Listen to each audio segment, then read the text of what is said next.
The new WinOLS 5.0 brings many innovations and improvements. The look has been modernized and now supports a dark mode.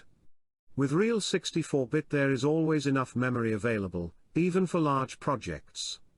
Multi-threading makes WinOLS noticeably faster for connecting the projects list and projects with many maps.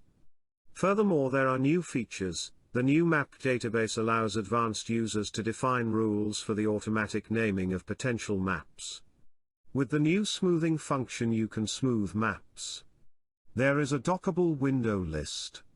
The import of map packages now shows a preview. In the project list you can select a background color for each project icon. You can search for a field in the entire reseller database with a few clicks. And in the map list you can now search for ranges of map sizes.